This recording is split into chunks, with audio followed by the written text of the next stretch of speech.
નમસ્કાર દોસ્તો, આજે આપણે વાત કરીશું નિમિત ઓઝા લિખિત નવલકથા જેનું નામ છે પપ્પાની ગર્લફ્રેન્ડ. પ્રકરણ 1. અભિનવની આંખો અચાનક ખુલી ગઈ. તેણે બાજુમાં નજર કરી તો હાથમાં રહેલા મોબાઈલ સામે જોઈને અમૃતા રડતી હતી. અભિનવે પોતાના મોબાઈલમાં સમય જોયો. રાતના 2 વાગ્યા હતા.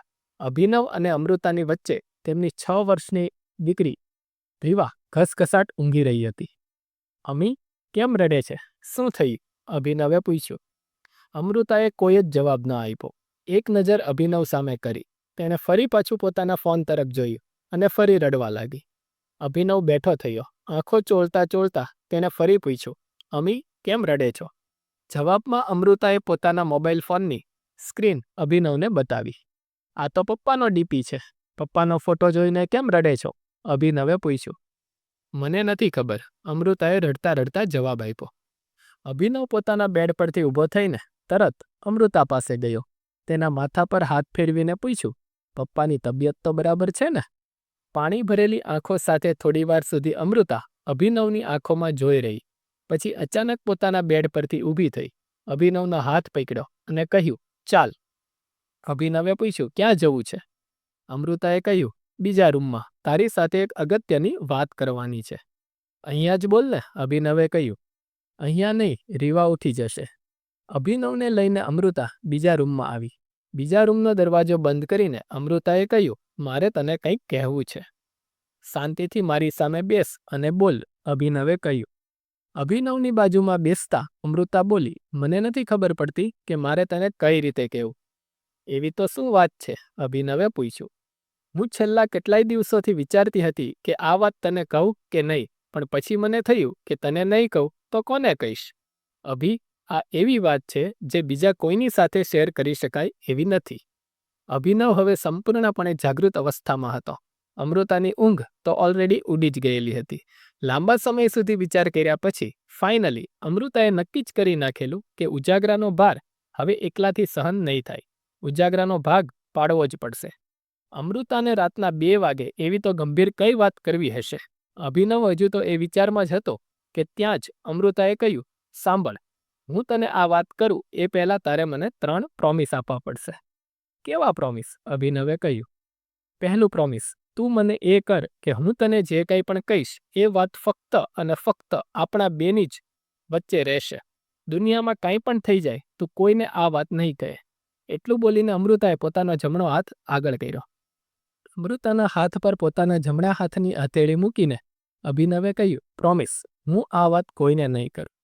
બીજું પ્રોમિસ મને એ કર કે તું ભવિષ્યમાં ક્યારેય પણ આ વાતનો ફાયદો નહીં ઉઠાવે.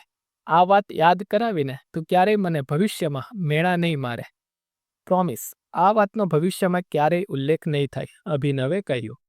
ત્રીજું પ્રોમિસ મને એ કર કે મારી આ વાત તું મારા હસબન્ડ તરીકે નહીં, મારા એક ફ્રેન્ડ તરીકે સાંભળીશ.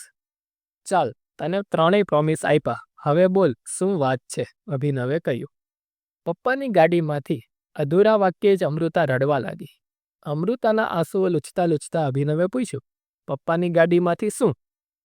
પપ્પાની ગાડીમાંથી મને કોન્ડમનું પેકેટ મળ્યું, અમૃતાએ કહ્યું. બસ આટલી જ વાત? આટલી વાતમાં શું રડે છો? અભી, આ નાની વાત નથી. એ પેકેટ તૂટેલું હતું. એની અંદર રહેલા કોન્ડમ્સ મેં ગણ્યા પણ ખરા.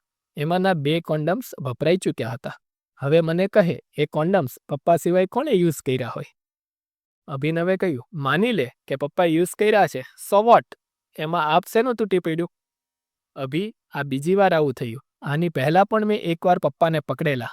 હું રીવાને મૂકવા માટે પપ્પાના ઘરે ગયેલી. મારે એક અગત્યનો મેલ કરવાનો હતો, એટલે મેં પપ્પાનું લેપટોપ માંગ્યું. પપ્પાએ લેપટોપ આપી દીધું, પણ પપ્પા પોતાની વેબ હિસ્ટ્રી ડિલીટ કરવાનું ભૂલી ગયા હશે. અભી, પપ્પા પોર્ન સાઇટ્સ જુએ છે. તું શું કામ કોઈની વેબ હિસ્ટ્રી ચેક કરે છો? અભિનવે કહ્યું. અરે, મારું ધ્યાન અનાયાસ એના પર પડ્યું. આઈ વોઝ શોક, અમૃતાએ કહ્યું. એમાં શોક થવા જેવું શું છે યાર? તેઓ એક પુરુષ છે અને પછી તારા બાપ. As simple as that. પણ 60 વર્ષની ઉંમરે? અમૃતાએ કહ્યું. 18 વર્ષ પછીની કોઈ પણ ઉંમર પોર્નોગ્રાફી જોવા માટે યોગ્ય જ કહેવાય. અહીંયા દલીલ ન કર. દરેક વસ્તુ કરવાની એક ઉંમર હોય. આ ઉંમરે તેમને હવે મંદિરે જવાનું હોય, ભજન કરવાના હોય, ભગવદ્ ગીતા વાંચવાની હોય, અને આ બધું કરવાની ઉંમરે પપ્પા. અમૃતાએ કહ્યું. 60 વર્ષ થાય એટલે માણસે જીવવાનું છોડી દેવાનું? અમી, આ જ ઉંમર છે જીવવાની. જ્યારે તમે બધી ચિંતાઓમાંથી, બધી જવાબદારીઓમાંથી મુક્ત થઈ ગયા હો ને એ જ સમય હોય છે મુઠ્ઠીઓ ખોલી, હાથ ફેલાવીને જિંદગીને ગળે મળવાનું. એ સમય હોય છે અધૂરા સપનાઓને પૂરા કરવાનો. અભિનવે સમજાયું. અભી, જિંદગી જીવી લેવી અને અય્યાશી કરવી એ બંનેમાં તફાવત છે, અમૃતાએ કહ્યું. જેને તું અય્યાશી કહે છે, શક્ય છે કે એ કોઈ પુરુષની જરૂરિયાત હોય? તારા મમ્મીને અવસાન પામે 10 વર્ષ થયા. 10 વર્ષથી ઘરમાં પપ્પા એકલા રહે છે. એમને હવે કોઈની જરૂર લાગતી હોય તો એમાં ખોટું શું છે? અભિનવનો હાથ પકડીને અમૃતાએ કહ્યું, હું તો પહેલેથી એવું માનું છું કે તેમણે એકલા ન રહેવું જોઈએ. મમ્મી ગુજરી ગયાને 2 મહિના પણ નહોતા થયા ત્યારે સૌથી પહેલા મેં જ પપ્પાને કહેલું કે તમે બીજા લગ્ન કરી લો, પણ પપ્પાએ ન કર્યા. મને ક્યારેક એ વાતનું ગિલ્ટ પણ થાય છે કે પપ્પાએ બીજા લગ્ન મારા માટે જ નથી કર્યા. સમાજમાં એમને લીધે મારે ક્યારેય કોઈનું સાંભળવું ન પડે, કદાચ એ જ વિચારથી એમને પોતાની જાતને એકલી રહેવા દીધી છે. અભિનવે કહ્યું, આ ઉંમરે પહોંચ્યા પછી હવે કોઈ બીજી સ્ત્રી સાથે એડજસ્ટ થવું સહેલું નથી. તો પછી આ કોન્ડમનું પેકેટ શેના માટે? અમૃતાએ કહ્યું. સેક્સ અને લગ્ન 2 અલગ બાબત છે યાર. ફક્ત સેક્સ કરવા માટે લગ્ન શું કામ કરવા જોઈએ? અભિનવે સમજાયું. શું કામ નહીં? તેઓ સમાજના ડર વગર કોઈની પણ પરવા કર્યા વિના જેટલી વાર કરવું હોય એટલી વાર ઓફિશિયલી સેક્સ કરી શકે છે. અમૃતાએ સામો જવાબ આપ્યો. એવું લગ્ન વગર પણ થઈ શકે છે. એના માટે કોઈ જ પ્રકારની લાયબિલિટી ઘરે લાવવાની જરૂર નથી, અભિનવે કહ્યું.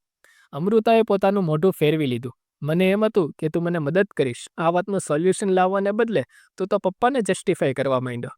અભિનવ ઊભો થયો. રૂમનો દરવાજો ખોલતા એ બોલ્યો, આ મને એટલો મોટો પ્રોબ્લેમ જ લાગતો નથી કે એનું સોલ્યુશન લાવવું પડે. થોડા પોઝ પછી અભિનવ બોલ્યો, બહુ મોડું થઈ ગયું છે. વધારે વિચાર કર્યા વગર સૂઈ જા. અભિનવ રૂમની બહાર નીકળવા જઈ રહ્યો હતો. એ જ સમયે અમૃતા બોલી. અભિનવે પાછું વળીને જોયું. અમૃતાએ કહ્યું, મને સતત વિચાર આવ્યા કરે છે કે પપ્પા કોની સાથે સૂતા હશે અને શું કામ? મને સંયમ શીખવનાર વ્યક્તિ પોતે સંયમ કેમ નહીં જાળવી શકી હોય? અભિનવે આ પ્રશ્નનો કોઈ જ જવાબ ન આપ્યો. અમૃતા ધીમા અવાજે બોલી, મને ડર લાગે છે ક્યાંક એમના માટે મને માન ઉતરી ન જાય. અભિનવ આ વાત સાંભળી ગયો. તેણે ગુસ્સામાં કહ્યું, માન ઉતરી જશે? કોઈ પુરુષના લેપટોપમાં પોર્ન વિડીયો મળવાથી કે તેની ગાડીમાં કોન્ડમનું પેકેટ મળવાથી તને જો એ પુરુષ માટે માન ઉતરી જતું હોય તો એનો મતલબ એમ કે તું હજુ પુરુષને સમજી શકી જ નથી. અભી, એ મારા પપ્પા છે, થોડા ઊંચા અવાજે અમૃતાએ કહ્યું. બીજા પુરુષો શું કરે છે એની સાથે મને કોઈ નિસ્બત નથી, પણ તું જે પુરુષની વાત કરે છે એ મારા પપ્પા છે. તારા પપ્પા હોવાથી એ પુરુષ મટી તો નથી જતા ને? અભિનવે કહ્યું. આજે મમ્મી હોત તો એમને કેટલું દુઃખ થાત? અમૃતાએ કહ્યું.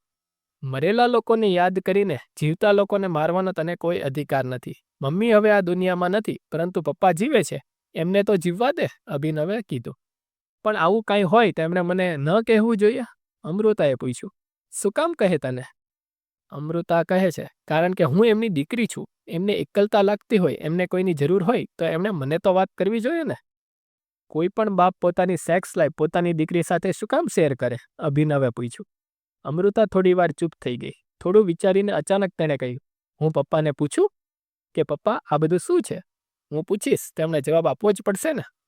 અભિનવ થોડા ગુસ્સામાં કહ્યું, હું જો પપ્પાની જગ્યાએ હોઉં તો મેં તને તમાચો મારીને કહ્યું હોય કે it is none of your business. દીકરી છે તો દીકરીની જેમ રહે. મારી મમ્મી બનવાનો પ્રયત્ન ન કર. કાલ સવારે ઉઠીને કદાચ તારી દીકરી તને આવો જ સવાલ પૂછશે તો? અમૃતાએ કહ્યું. તો હું આવો જ જવાબ આપીશ. દરેક વ્યક્તિની એક પર્સનલ સ્પેસ હોય છે, એમાં એન્ટર થવાનો કોઈને અધિકાર નથી હોતો, કોઈને નહીં, અભિનવે જવાબ આપ્યો. અમૃતાએ પોતાની બંધ આંખો પર ડાબો હાથ રાખીને રડતા રડતા કહ્યું, મારા પપ્પા મારા હીરો છે. મારા હીરો ક્યારેય ખોટું કામ ન કરી શકે. અભિનવે હાથ પકડીને અમૃતાને ઊભી કરી અને તેના ખભા પર હાથ રાખીને કહ્યું, તારા પપ્પા આજીવન તારા હીરો જ રહેશે. એમણે એવું કોઈ જ કામ નથી કર્યું જેનાથી તેઓ તારી નજરમાં ઉતરી જાય. તો હવે આગળનું પ્રકરણ આપણે બીજા ભાગમાં જોઈશું. Thank you.